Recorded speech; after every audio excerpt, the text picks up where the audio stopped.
मेहुल एक चोर का पीछा कर रहा था। चोर बहुत तेजी से दौड़ रहा था, लेकिन मेहुल बस चोर को पकड़ने ही वाला था कि अचानक चोर मेहुल के सामने से गायब हो गया। मेहुल को कुछ समझ नहीं आया। इंटरेस्टिंग, चोर गायब हो गया, ऐसे कैसे पॉसिबल है? ये गायब होने वाले चोर की शुरुआत करीब 10 दिन पहले हुई थी। रात होते ही घर के सामान बाहर निकलकर उड़ने लगते थे। Fridge, washing machine, TV, cash, jewellery सब खुद से उड़ते हुए एक ट्रक में जमा हो जाते थे। फिर वो ट्रक चालू होती थी और गायब हो जाती थी। किसी की हिम्मत नहीं हो रही थी ट्रक के पास जाने की। सब दूर खड़े होकर सामान को उड़ते हुए देखते रहते थे। पुलिस भी डर रही थी, तो केस को सॉल्व करने के लिए डिटेक्टिव मेहुल को बुलाते हैं। मेहुल ऐसे केस पे बिल्कुल यकीन नहीं करता। पहले तो उसे ये लोगों का भ्रम लगता है। मेहुल चोरी हुए घरों और एरिया का पैटर्न देखता है, तो उसे समझ जाता है कि चोरी सिर्फ रिच एरियाज में हो रही है, जहां शहर के सब अमीर लोग रहते हैं। स्ट्रीट नंबर 0, 1, 3, 6, 10, 15 में चोरियां हो चुकी है। मेहुल को समझते देर नहीं लगती कि अगली चोरी कहां होने वाली है। क्या आप सोच के बता सकते हैं अगली चोरी कहां होने वाली है? सोचिए और मुझे आपका आंसर कमेंट करके बताएं।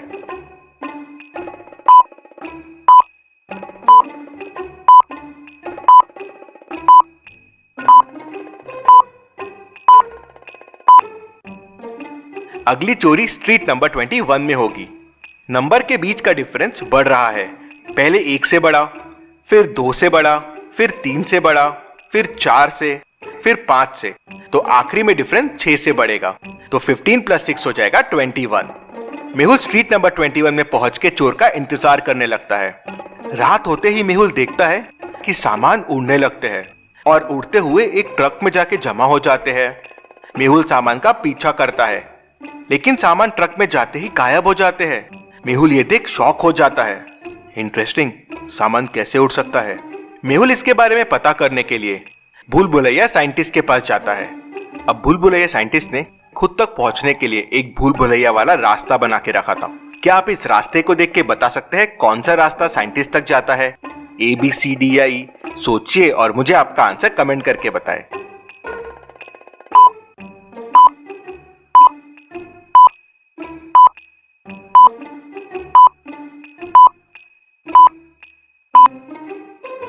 रास्ता D साइंटिस्ट तक जाता है। मेहुल रास्ता D लेता है और साइंटिस्ट तक पहुंच जाता है। मेहुल साइंटिस्ट को उड़ते हुए सामान के बारे में बताता है, तो साइंटिस्ट उसे बताता है कि उसने एक ऐसा फॉर्मूला बनाया है जिसके ऊपर डालते ही वो चीज गायब हो जाती है। लेकिन उसने ये फॉर्मूला तिजोरी में बंद करके रखा है और वो मेहुल को लेके वो फॉर्मूला दिखाने लेके जाता है। दोनों तिजोरी के पास पहुंचते हैं। तिजोरी लॉक्ड है। क्या आप इस तिजोरी को देख के इसको खोलने का कोड बता सकते हैं? सोचिए और मुझे आपका आंसर कमेंट करके बताएं।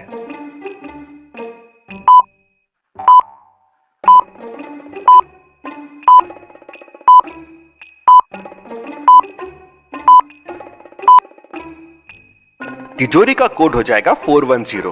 पहले दोनों नंबर्स का डिफरेंस और फिर दोनों नंबर्स का सम कोड है। जैसे पहले नंबर्स में 5 - 3 है 2 और 5 + 3 है 8, तो आंसर है 28। सेकेंड में 8 - 6 है 2 और 8 + 6 है 14, तो आंसर है 214।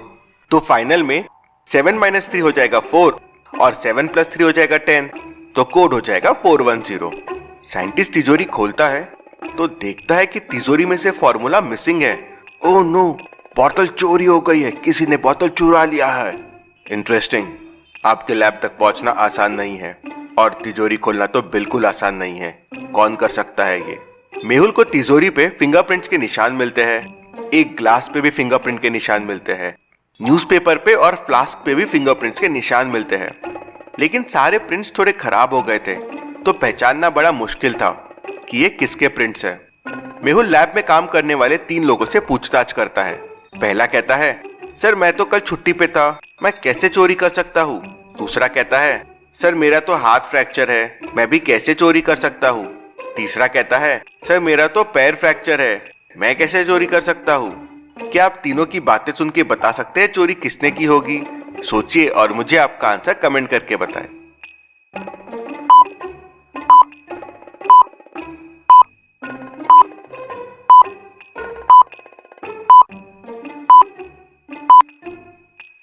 सबसे बड़ा डाउट हैंड फ्रैक्चर वाले लैब असिस्टेंट पे जाता है। उसका राइट हैंड फ्रैक्चर है। और रूम में जितने भी फिंगरप्रिंट्स मिले हैं वो सब लेफ्ट हैंड के हैं। एक भी राइट हैंड का फिंगरप्रिंट नहीं मिला। क्योंकि इसका राइट हैंड फ्रैक्चर था, ये सब काम लेफ्ट हैंड से कर रहा था। तो मेहुल उससे कहता है, अब तुम बच नहीं सकते, तुम्हारे फिंगरप्रिंट्स हमें मिल गए हैं, अपना जुर्म कबूल कर लो।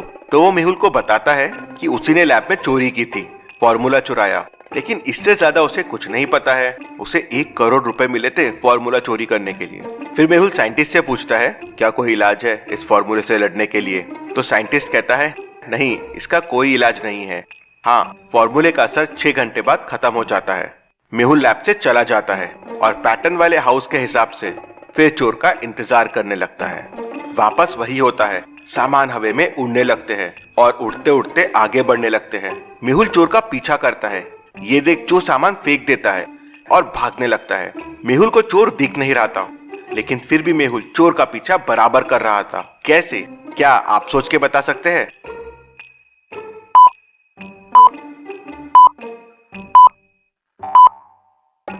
मेहुल को चोर के फुटप्रिंट्स दिख रहे थे। उनको देखता हुआ मेहुल चोर का पीछा कर रहा था, लेकिन थोड़ी देर बाद फुटप्रिंट्स भी गायब हो जाते हैं और फिर चोर भी मेहुल के लिए गायब हो जाता है। ये चोर को पकड़ना आसान नहीं है, कुछ आइडिया लगाना होगा। तभी मेहुल को एक आइडिया आता है और अगले दिन वो वापस चोर का इंतजार करने लगता है। क्या आप सोच के बता सकते हैं मेहुल ने चोर को पकड़ने के लिए क्या सोचा होगा? सोचिए और मुझे आपका आंसर कमेंट करके बताएं। सबसे अच्छे कमेंट को मैं पिन करूंगा।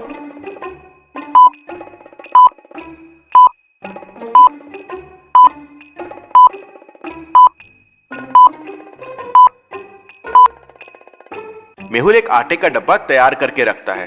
वापस रोज की तरह सामान उड़ने लगते हैं। मेहुल वो आटे का डब्बा उठाता है और सामान के ऊपर और आसपास फेंक देता है। आटा चोर के ऊपर भी आ जाता है और चोर मेहुल को दिखने लगता है। मेहुल तेजी से चोर के पीछे दौड़ता है और उसे पकड़ लेता है। मेहुल चोर से वो बचा हुआ फॉर्मूला भी ले लेता है और ये गायब होने वाली चोर की मिस्ट्री सॉल्व हो जाती है। Detective Mehul rocks. इसी बात पे जल्दी से वीडियो को लाइक कर दीजिए। चलिए अगली पहेली देखते हैं। फ्राइडे की शाम को गंगा अपार्टमेंट के 5वें मंजिल पे रहने वाले राज वर्मा की अचानक डेथ हो जाती है।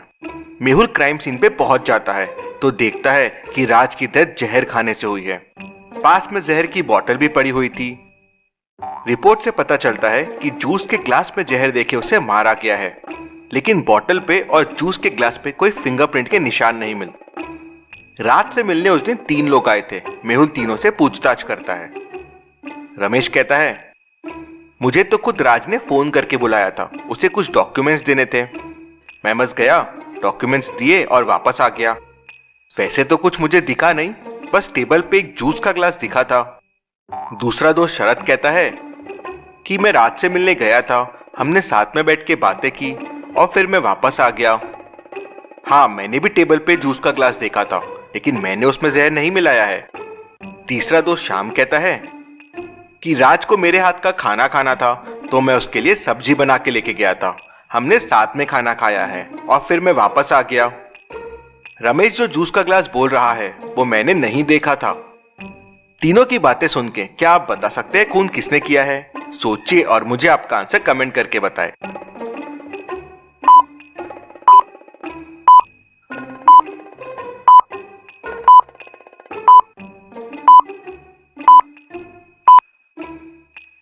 चलिए इसका आंसर देखते हैं। खून दूसरे दोस्त ने किया है। उसे कैसे पता चला कि जहर जूस के ग्लास में था? वहीं वो पकड़ा जाता है। चलिए अगली पहेली देखते हैं। मेहुल को एक पटरी के ऊपर बांध देते हैं। एक तरफ से तेजी से ट्रेन आ रही होती है और नीचे क्रोकोडाइल्स रहते हैं। ट्रेन तेजी से आती है और मेहुल को क्रॉस कर जाती है, लेकिन मेहुल बच जाता है। कैसे? सोचिए और मुझे आपका आंसर कमेंट करके बताएं।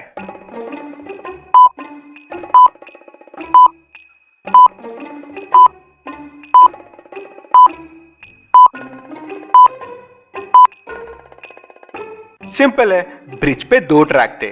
ट्रेन डिफरेंट ट्रैक से आ रही थी और मेहुल डिफरेंट ट्रैक पे था। तो लॉजिकल आर्मी ऐसी और जासूसी पहेलियां सॉल्व करने के लिए आप मेरा गेम मिस्टर डिटेक्टिव डाउनलोड कर सकते हैं। Thank you.